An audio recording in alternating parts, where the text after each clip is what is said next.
Hello. Hi, guys.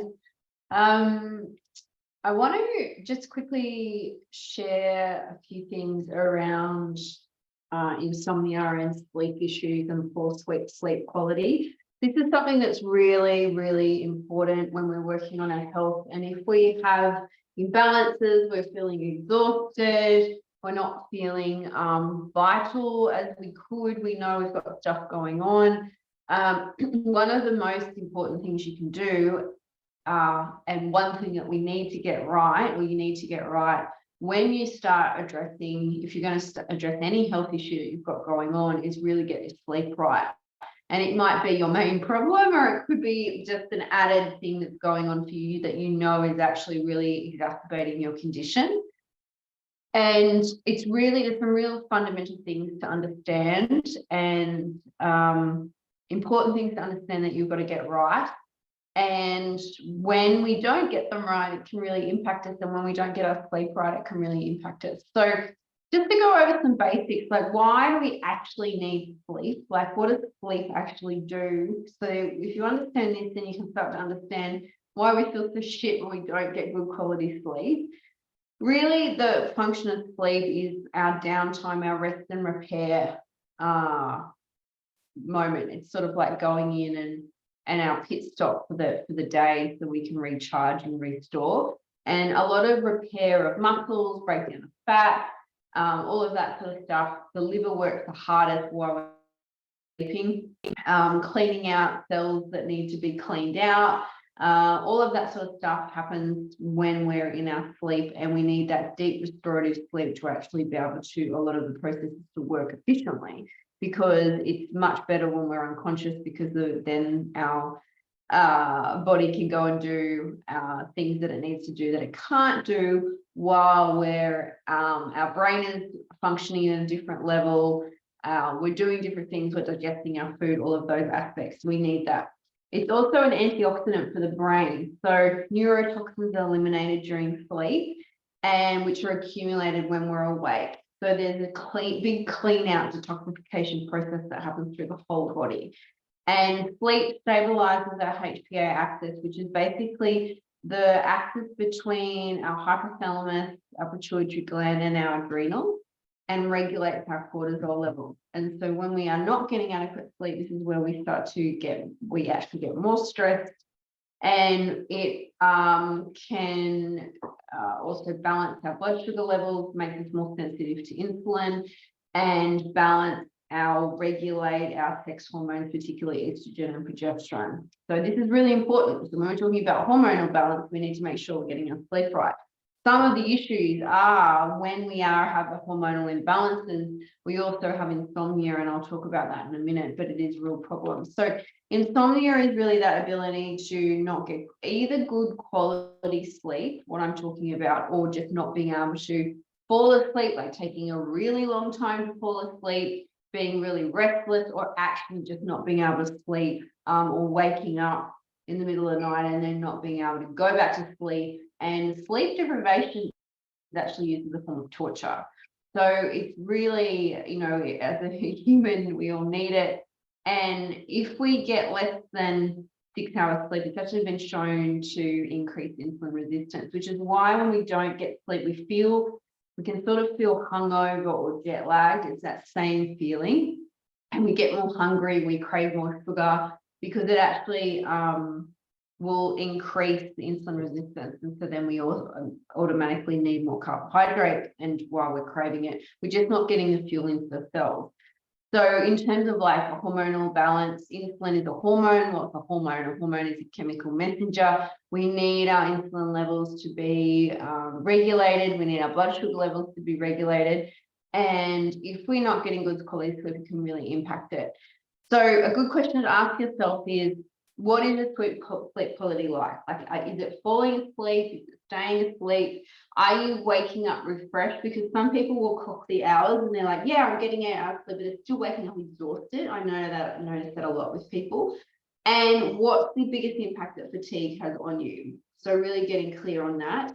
And asking yourself that, and that's a really good gauge of where you're at and does this need improving. And there's a lot of factors that can impact insomnia and sleep quality. One of the big ones is emotions and chronic stress, and this HPA axis dysfunction. So when we're in a state of alarm for a really long time, we can have this dysregulation of the adrenal glands, making huge amounts of cortisol for a long period of time when we're in that hypervigilant survival mode, which is known as fight or flight, and we're producing huge amounts of cortisol, whether from stress, from whatever it matters, or from that background alarm, which is past traumas where we don't feel safe in our body. And this is a lot of people. And we actually are on this hyper alarm often without even realizing. And that's how we just operate. And when you're on that level, which a lot of people are, is because they don't know how to regulate their nervous system, how to create safety so that they can relax and be calm. That over a long period of time then starts to cause this dysfunction where we make too much cortisol for a long period of time at the wrong time of day, and to the point where it just eventually then we're not making any cortisol at all, or very little. So I'm going to talk about that in a bit more, but there's other things like environmental impact, there's pain, discomfort, like injuries, structural injuries, caffeine, alcohol, poor diet, deficiencies, particular deficiencies can impact it. Low blood sugar, other hormonal issues like thyroid issues, perimenopause, menopause, certain drugs and pharmaceutical drugs included, and circadian rhythm disruption. So there's a lot of different factors with this, but that need to be taken into consideration. But when we're talking about stress, let's go back to stress for a moment. Let's pick up the stress. When we're talking about stress in general, there's eustress, which is actually healthy stress. And then there's distress.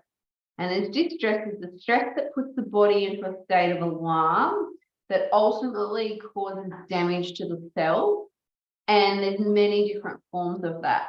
And so eustress is like that level of stress that actually builds resilience, like it's a challenge, it's healthy, exercise, and there is an element of, there is stress on the body, but we also create resilience. We build strength from that, like training, like pushing ourselves, like growing, doing things that are uncomfortable outside your comfort zone, all of those types of things, learning new skills, challenge, that's healthy stress. We need that for our brain function, to create new neural pathways, to learn, to grow, to keep our brain function healthy, for a healthy functioning nervous system. All of that is really healthy. But then the distress there's the unhealthy stress, so emotional stress that is long-term and chronic, that background alarm that I was talking about. So ultimately you don't feel safe in your own body. This is from past traumas and wounds that we've got. Our own relationship with ourselves, the way that we talk to ourselves, the way we feel about ourselves, our own self-esteem, and the meaning that we give it. And then a lot of the time these emotions are stored in our body and we have a reaction to something, and then it comes up in a relationship or in a job or in our friendships, with our kids. And this high level, and then there's also the day-to-day emotional stresses of like money, of performing, all of that. But a lot of that comes back to our belief system, the way that we view the world, and traumas that are stored in the body. And this background alarm can be going on for a really long time, and this causes a lot of problems. And when it's going on and on and on and on and on top of the daily pressures, which sometimes are created by ourselves, because if we have this deep feeling of unworthiness, we ultimately then will be trying a lot of the time to do. I've been here. And it's like, what are we trying to do? What are we trying to prove? Who are we trying to get approval of? Or always trying to do it right, or being hyper vigilant because we're scared about getting it wrong, or being rejected, or being alone. There's all these deep layers to that. And that ultimately we're constantly going around in a state of alarm and we don't feel safe in our own bodies. And this has such a huge effect on us. And when we're talking about sleep, that ability to not be able to wind down, to feel wired, like constantly feeling wired, has a big impact on it. And ultimately, we're talking about cortisol levels. So the emotional stress, the state of our nervous system, how safe we feel in our bodies is the fundamental core part of that. And then you look at the other elements, like the foundations below that is how do we move and look after ourselves on a day-to-day basis that could also be impacting us. So physical, we're talking about de-stressors, we're talking about physical stresses in terms of, could be weight, it could be injuries, things like that. Chemical stresses, so from the food we eat, from the environment that we're exposed to, the way that we're actually detoxifying, if our gut's not working properly and where our digestion is sluggish and we're not actually eliminating and our body's working extra hard, if our liver's not ticking over the way it should be, and there's got big burden on our liver, for example, drinking alcohol, that's ultimately a toxin. If we drink alcohol every night, that will impact us. And so all of these things up, if we're deficient in a lot of things like magnesium, for example, which is really important, these will all impact us and cause stresses in the body. A lot of mineral deficiencies and vitamin deficiencies can also cause stress in the body, distress, and then the environmental. And so there's many different types. We've got to go, okay, where are the stresses coming from the body that's causing that nervous system to be in alarm? The first one is that emotional one that causes that HPA axis dysfunction. And when we go into that, by the way, we go into the survival mode. Our frontal cortex switches off. We're in total survival mode. And the elevated levels of cortisol actually causes us to, it suppresses our melatonin production. And this, sometimes with people, when they've got insomnia, what will happen is they have low levels of cortisol being made in the morning, sometimes, not always. And then there'll be a second wind or a cortisol surge at night, which I often ask people when I'm going through and working with them, do you have a pick-me-up in the night? You sort of get a second wind because your cortisol's gone up and your melatonin is probably gone down. And so we should be making highest amounts of cortisol in the morning and lowest amounts of melatonin, and then it switches around through the day, so it sort of then reverses, and we should be making most of our melatonin switches on at night that makes us go to sleep. That's not happening when we have insomnia. The best way to test, you've got to test your hormones. Like it's the most accurate way to really figure out what is going on is to actually do some functional testing with this, if this is a real problem.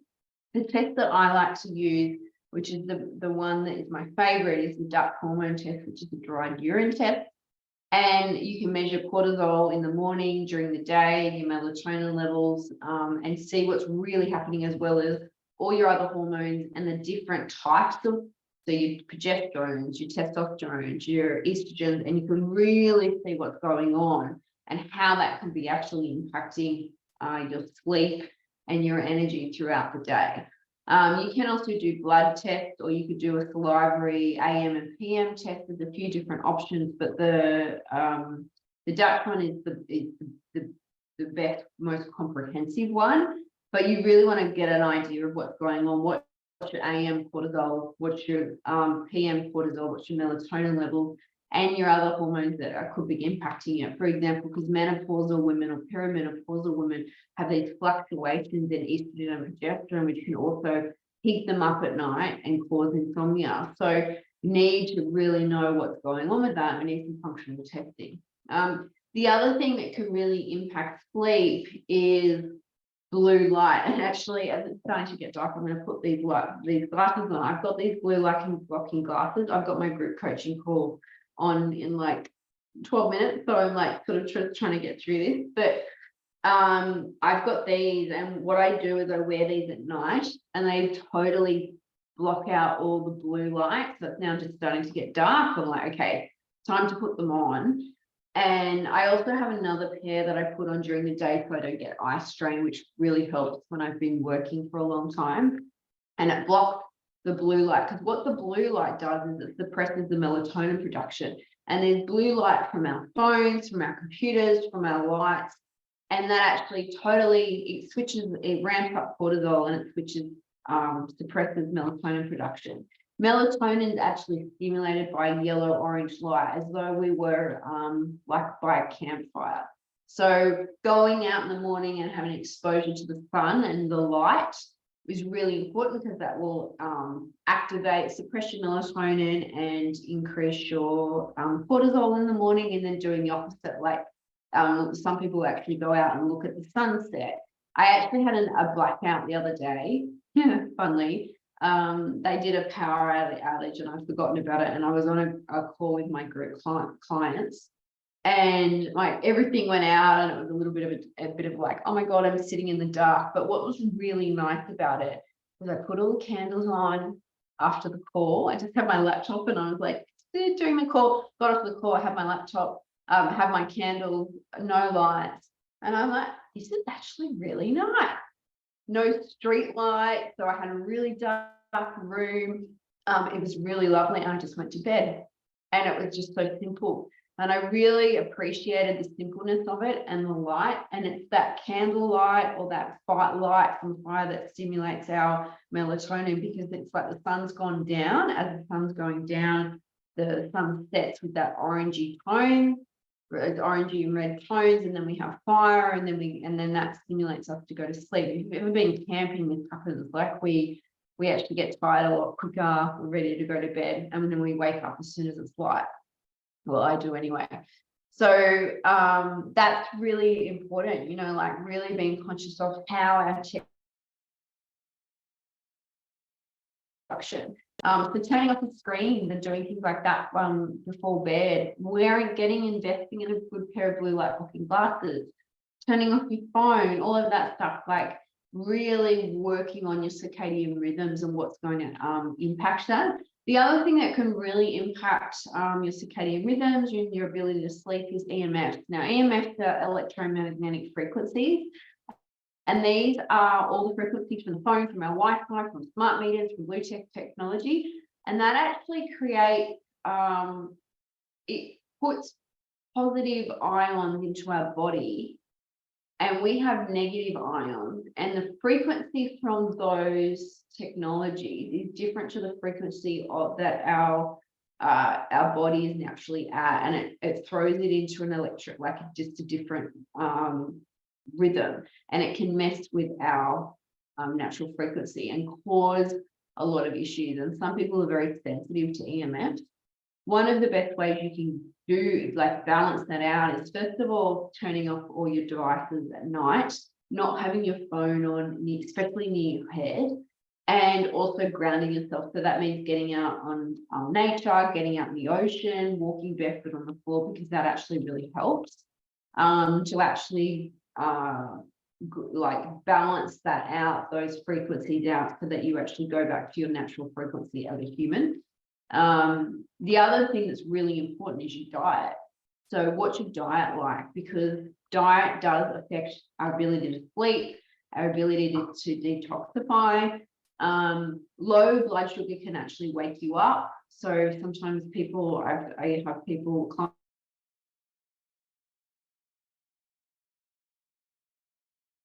you've got blood sugar issues, if that's happening, or, you know, I wake up and I'm hungry, or those things, and your blood sugar's dropped, and you're having these spikes, and you're not stable, and you can't sleep through the night.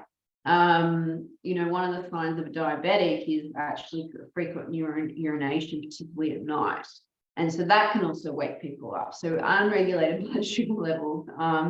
Caffeine will also cause issues, you know, like drinking caffeine in the afternoon. For some people, drinking caffeine at all, because it's a stimulant. We're all a bit different to caffeine and a sensitivity. Alcohol will impact the quality of your sleep. It might make us go to sleep quicker, but it actually affects the quality of our sleep. And we won't go into those deep sleeps, and our liver will always need to detoxify alcohol over everything else. So therefore we'll then do that, and I won't be able to do, and often people will wake up between, liver works hardest between about 1 and 3 from Chinese medicine perspective. And so often people will wake up if they've had a lot of alcohol, because your liver is ramping up. And also eating too close to bedtime. So really you need a couple of hours before you go to bed to digest your food. This can impair your sleep and impact the repair processes, because your body needs to digest the food before it gets to work to do all the other stuff. This is why fasting can be really good. I generally say to people, try and fast for like a good 12, 13 hours so that your body has got time to repair. So eating like lots of healthy food, processed foods high in MSG are a real problem because they're high in glutamate, and glutamate is an excitatory can be involved in excitatory neurotransmitters, and it can sort of like ramp up the nervous system and activate it, which is why some people when they have MSG will sort of go hyperactive. So removing any processed foods and anything that's like highly processed is going to be not good for the nervous system. So you want to diet high in antioxidants and good quality protein so that you're getting in the protein to repair while you're sleeping, and also antioxidants to clean up the mess. So the antioxidants will clean up free radicals. The other thing that's really important to remember is about exercise. Like exercise, it modulates our stress response, it reduces inflammation, it regulates blood sugar levels, and it improves circulation. All those things are really important. And lastly, like having a really good sleep environment. So having an eye mask, having earplugs, making sure your room is dark, having a good pillow, having a good temperature, like all of that stuff is really important. Making sure you haven't got your phone on at night, all of that sort of stuff. And then, there's some vitamins and minerals that are really helpful. I always give people magnesium. That's really helpful. Don't take B vitamins at night. They will generally ramp you up. They're involved in energy production. Things like sour cherry or adaptogens, so things that support. My dog wants to play. All of those aspects, really working on the diet and cleaning up, removing sugar, removing as much caffeine as possible, getting in lots of vibrant colored vegetables, drinking lots of water, but not eating too close before you go to sleep. Like really having routine and structure and discipline in that is going to really help your sleep quality. Going to bed before 10 p.m. Or by 10 p.m. is generally what I try and do so that you're getting good sleep. Having a wind down routine, so you're not on your phone just before you go to bed, like having some time to wind down. I actually at the moment really like going on the foam roller. That's my wind down routine, like doing a bit of journaling, all of that sort of stuff. So there's lots and lots of stuff you can do. It's a really, really big topic. Sorry, my dog is driving me mad right now.